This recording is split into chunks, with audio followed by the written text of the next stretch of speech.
हद कर दी।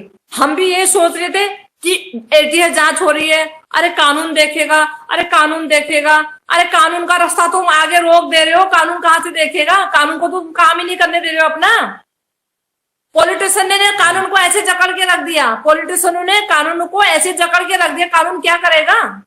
इसमें पॉलिटिशियन का हाथ शुरू से ही था, पॉलिटिशियन का हाथ इसमें शुरू से ही था। शुरू से ही जब इसको बेल मिली थी उस दिन भी पॉलिटिशियनों का हाथ था। नहीं तो इतने बड़े क्राइम में तो बेल का तो सवाल ही नहीं खड़ा होता, बेल का तो इसमें सवाल ही नहीं खड़ा होता।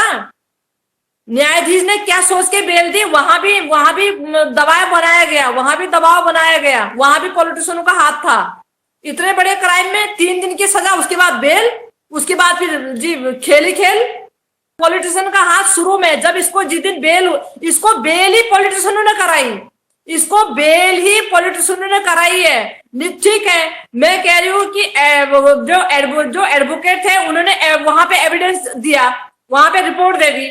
जब उन्होंने बेल के लिए वहां पे रिपोर्ट दी, जज के आगे जब बना हुआ एविडेंस रखा, तो पूरे रिपोर्टों के आधार पे, पूरे सबूतों के आधार पे जज को भी तो डिसीजन लेना चाहिए था कि ये बेल के लायक है या नहीं है। बेल क्यों दी, वहां पे भी पॉलिटिशियनों का हाथ है, बेल दिलाने में भी जो है।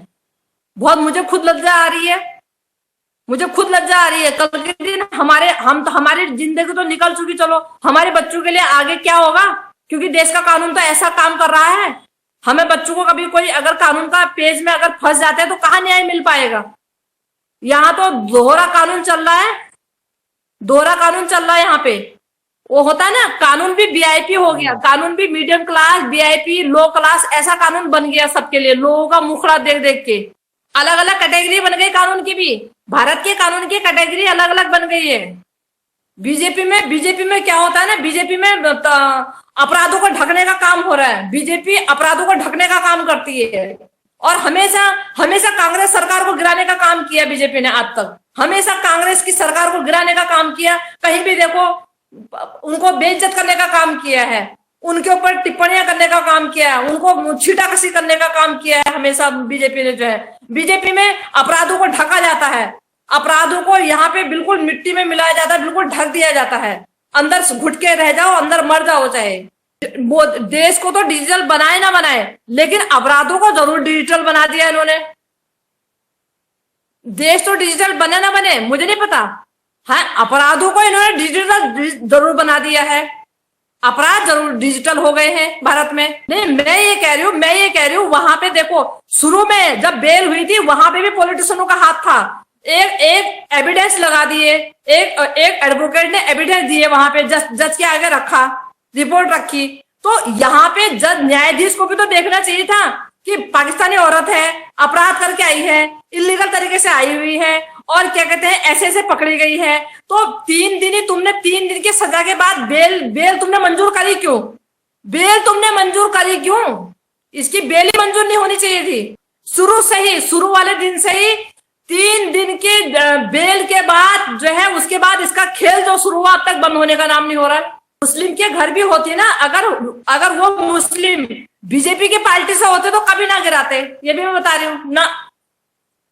यहाँ पार्टी का सवाल है, यहाँ हिंदू मुस्लिम का सवाल नहीं है, यहाँ है पार्टी का सवाल, यहाँ है उनका पॉलिटिशियनों का सवाल है। यहाँ अगर वहां भी कोई मुस्लिम पॉलिटिशियन में होता, बीजेपी सरकार में होता ना, तो कभी भी नहीं, कुछ नहीं होता। फिर भी यहाँ पॉलिटिशियन चल रही है।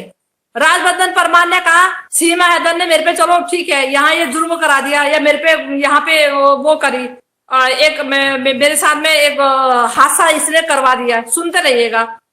तो भैया राजवर्धन परमार हम जैसा लोग तो है नहीं, हम जैसा बंदा तो है नहीं, हम तो बेबस है, लाचार है। राजवर्धन परमार तो इतना पावरफुल आदमी है, तो फिर राष्ट्रपति को लेटर क्यों नहीं दे रहा सीमा हैदर के खिलाफ? राजवर्धन परमार सीमा हैदर के खिलाफ जो है राष्ट्रपति को लेटर क्यों नहीं दे रहा फिर, कि इसे कल जेल डालो करके, जब इतना पावरफुल आदमी हो तो? नहीं, ऐसा होता है ना, जब किसी के साथ भी, चाहे बड़ा सा बड़ा मंत्री हो, चाहे छोटा एक नागरिक हो भारत का, या एक आम मजदूर हो या मंत्री हो, जब भी कोई भी इस तरह की घटना होती है तो मामला कहाँ जाता है? पहले चौकी, फिर थाना चौकी में कंप्लेंट होती नहीं होती है। और वो कह रहा है जी मैंने वहां लेटर भेज दिया, प्रधानमंत्री के पास भेज दिया, राष्ट्रपति के पास शिकायत पत्र भेज दिया। क्यों भाई? अगर तू वही शिकायत पत्र भेजेगा तो थाना चौकी क्या काम करेगी? जब हर्षवर्धन परमार ने ओपनली सोशल मीडिया में ये बोला कि सुनते रहिएगा, अगर मंजू गोस्वामी मंजू बोले ये बात सुनते रहिएगा, मंजू अगर बोले ना कि 5 रुपए में पाकिस्तान को खरीद लूंगी, मंजू को 1 घंटा नहीं लगेगा अरेस्ट करने में। 1 घंटे में मंजू अरेस्ट हो जाएगी कि गलत बयानबाजी दे रही है, गलत बातों का उपयोग कर रही है। लेकिन हर्षवर्धन परमार के लिए देश का कानून कहाँ गया? इनको दोहरी नागरिकता मिल रखी क्या? डबल मिल रखी है? कुछ भी बोल दे, वो झूठ बोल रहा है। एफआईआर वो कराएगा जो सच होगा, वो झूठ बोल रहा है, उसके पास कोई प्रूफ नहीं है दिखाने के लिए, वो कैसे रिपोर्ट करेगा कुछ उसको जब वो झूठ बोल रहा है?